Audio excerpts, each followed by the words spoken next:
arches. That little D just below it that apparently looks like a shield. Some of them are a lot more subtle. I generally prefer the more subtle ones, but when it comes to the mould making, as you'll see, if you wanted to accentuate that pattern, and you can very easily with little effort, you can scratch into the mould.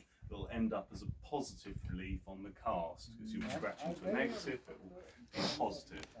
So you could even do chevrons on it that can stand proud. If I catch anyone putting letters or anything modern like that on their prehistoric object, their cast will be recycled instantly, possibly with the maker. They don't have any of that modern rubbish on their prehistoric workshop.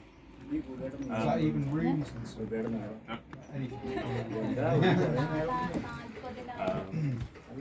I made one exception yesterday for a gentleman called John, who it was his birthday, and he was a practicing druid, and it was the solstice. But I think after the threats that I got in the morning, he decided it'd be wise just not to, and to just make it. So I feel as if in the tug of war there, I might have the advantage. But anyway, I might, if you complete a particularly good case, I might turn a blind eye with gritted teeth.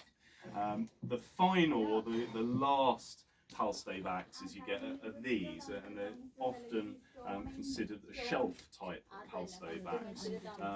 This is one of the several palstave axes that came from the Brick Lane hoard in Worthing, very late Middle Bronze Age. This palstave axe, also a shelf type, was found with the Saltram Wreck assemblage. It is more of a continental style axe, but found in the UK, and very much like these Acton Park phase axes, they get well outside of where they were produced, and likewise we've got axes coming back. So the idea of Britain being quite isolated is not so much of a thing. Certainly metals going out, and objects, Baltic amber, you name it, was coming back in. So those are, I suppose, your axes to think about. Can we ask about the loops? Oh yes, that's a very good question. So once these are hafted, when they're striking the tree, because essentially the back of it is a bit like a wedge, it will just keep forcing its way back into the hand and will split it eventually. That was combated a little bit later by having a stopper. So as long as the notch is tightly bound, in theory the axe can't go back once it's at that point. But it doesn't stop the axe head flying out. So by having the loop, you can actually tie the axe head onto the handle to stop it going that way. So it can't go either way, and with the flanges down the side, it can't easily be knocked up or down. So, and that's where the phrase "to fly off the handle" comes from. No, that's not where it comes from. That lasted a long time. Yeah, exactly. So that's why those are there. In terms of difficulty casting, they're much about the same. The loops can sometimes be a bit tricky, just because particularly on this one, you can see that that's a very narrow bit of metal. And in fact, out of all of them, I would say this is the only one that you'd probably want to cast through the blade, because it's the thickest part, whereas the back you see very thin. But again, it really comes down to the casting action, and if anyone, won't dissuade you from going for that one, but there are ways that we can mitigate the risk. So the actual mould making process, I'll probably go for one of the trickier ones just so you can see the trickier end of the process. The mould in medium, and the mould itself is clearly not very Bronze Age. It has a steel frame, and although they could have had a bronze frame in the Bronze Age, we ain't found one. So as far as we know, they weren't using frames like this, and no wooden ones have been found either. And with the sheer amount of wooden artefacts that have been found from Bronze Age sites like Must Farm, Flag Fen, and many others around Europe, no such box has been found yet. And even if archaeologists found some sand, a load of sand ain't going to much. We've got plenty of clay moulds, stone moulds and bronze moulds that make up that production gap. The downside of clay is that if we were to be here to make a clay mould, we'd have to spend an hour or so actually forming the mould, and then we'd need to give it a day or so to dry out, and that's even before firing it and casting it. It'd be a several day long workshop just to make one thing. The other disadvantage of clay or stone is that if there's anything in the clay, any lime, stood on a limestone headland, or any calcite veins in something like soapstone, they can crack or even pop quite violently, which if you spent certainly several days carving out a stone mould, it can be a little upsetting. So with these moulds, they don't need any curing, heating or drying. As soon as they're built, they're ready to go. They're nice and safe.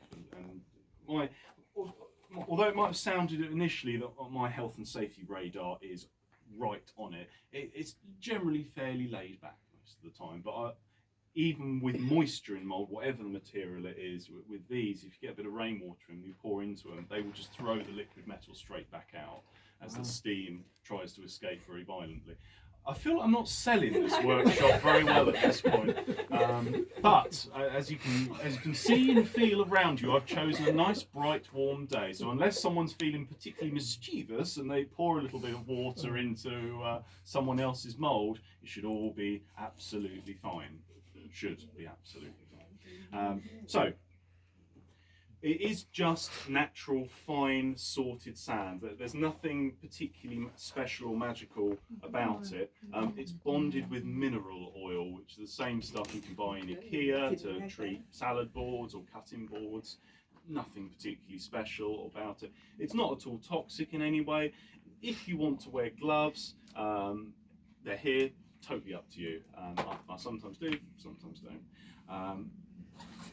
You'll need one of these frames, and if you're in a position where you have one of these frames that I've cleaned out, you can see this is one from yesterday that's got a load of sand in it, but the object missing, just push the sand out.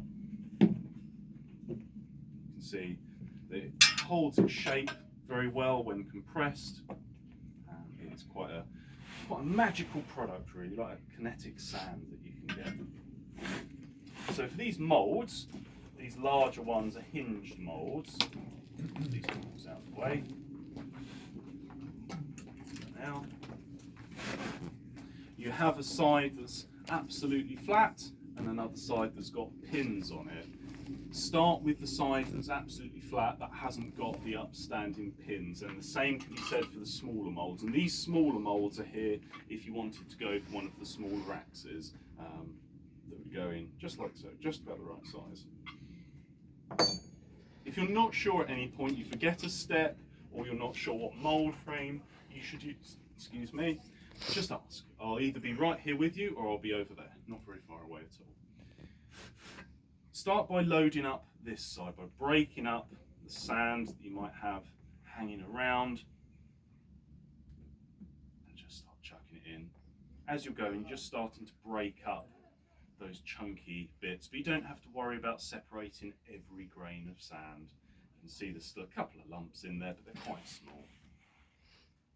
Sometimes I'll just break it up to begin with, just as a heap on the side.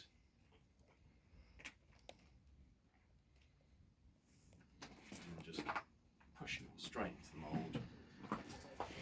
You don't need to be particularly precious at this stage with it. If anyone's a serial perfectionist, your time will come a little bit later in the process. I myself can't claim that I'm not a perfectionist, so I know the pain of not having the mould perfect. And once you've got a good heap of sand in, just use the base of your palm just to gently press it into place. It can be quite tempting to think, well, I've got these mallets here, I could just start to whack it into place.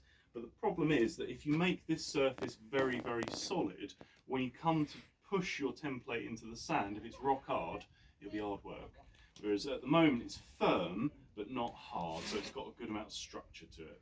So that's ready to be scraped, and this is where you can use one of these highly specialised mould making tools, which you may recognise from your kitchen tool assemblage, but I assure you this is highly specialised to scrape the top until it's absolutely flush with the frame. You can see I'm doing it bit by bit, keeping that blade upright rather than at an angle. It just prevents you from cutting deeper into the mould. Here it's scraping against the metal. It's nice and flat. If you're experienced with working with icing or rendering, plastering of any kind, this again might be your part to shine. You can use the back of the knife with your thumbs on it, gently bend the blade, lift the leading edge ever so slightly, and you can smooth it over. Very satisfying. Whichever direction you're going, just remember to lift that leading edge slightly, because otherwise you can end up cutting into the mould. You just have to smooth it back over once you've done it. It doesn't add a huge benefit, but it just makes the surface nice and smooth, and you just get a better surface from it. You might get ever so slightly better finish on the casting, but really it's a negligible thing. So I guess it's more for to feed that perfectionism. The next part of the process is perhaps the most important. It's the part that you will not want to forget. It's this, again, highly specialised material. Won't come in a recognisable bottle and brand, but again, no expense spared. A light dusting over the surface, like so, is all you need. If you push it round with a brush, just to make sure you've got a nice even coating, it's this that will prevent the two sides of the mould sticking to each other, otherwise you will never open it again or be able to get the template out. So that's why this is very much a key part of the process. When they did clay moulds, do they just break them at the end of it then? Yes, it depends on the type of mould. If it's a lost wax mould, you'd have to break it open. But for a two-part clay mould, and there is a two-part clay, it's hanging around somewhere over there, I'll find in a moment. Sometimes you can get one or two casts out of them, but usually not very many with clay. When I've made clay moulds, having some kind of powder or very dry sand to be able to get the two parts away from each other is certainly a requirement. Talc and powder. Talc is just a rock, a very soft rock that occurs, I think, as talc on Anglesey. It's relatively common, so it's not too difficult to get hold of. So, the next stage to put your template in. Now, as I said, this is the only one that has the exception of being cast through the blade. So from a positioning point of view, that's about perfect. Lined up with the opening, whereas the others, blade down, whichever one it may be. Give yourself a bit of a gap from the top rather than having it right at the top, because otherwise I'll have quite a job cutting off the sprue. You'll see, digging it. Even for these ones, unless you particularly want to use a big one, on the small mould frame, you want to be looking for something like that. So ideally, it's not overlaying one of the edges, maybe the blade a millimetre or so from the bottom, but with a little gap from the funnel, just so it makes it easier for me to cut it off from the sprue. So I'll go with this one just because it's the tricky one. Line it up, press down, and you should be able to press down most of the way just with a bit of shoulder weight behind it. You might not be able to get it 50% into the same, because remember it's a two-part mould, so about half and half. With one of these mallets, and I try to keep one of the mallets relatively clean and one mallet sandy for bashing the sand, but as you can see, they've both got sandy. So don't worry too much, but I do try and keep one relatively clean. So will the, I guess we're going to see, but does the casting sand pick up quite a lot of detail then? For this grade, you can almost get fingerprints, almost. It is very, very detailed. So if you particularly want to go for the decorated one, most of that decoration, well, if not all of it, should come out absolutely fine. So to just tap in your template a little bit more, I usually put a finger either side of it, because otherwise if you hit one end, the other end will fly up. And if you tap it in the middle, it should descend in, unless you've particularly got one side that's buried in very deep. What you're looking for, mainly off this side of the blade, is that the tip of the edge of the blade is flush with the sand. If there's still a bit of a gap underneath, it just needs to be tapped down a bit further. So I think it was a little tiny bit of a gap. So just keep an eye on that. And there we go. As you're going, same for the back. Flush. And if there's a bit of a seesaw effect, just tap the middle and it will break that seesaw effect. So that's about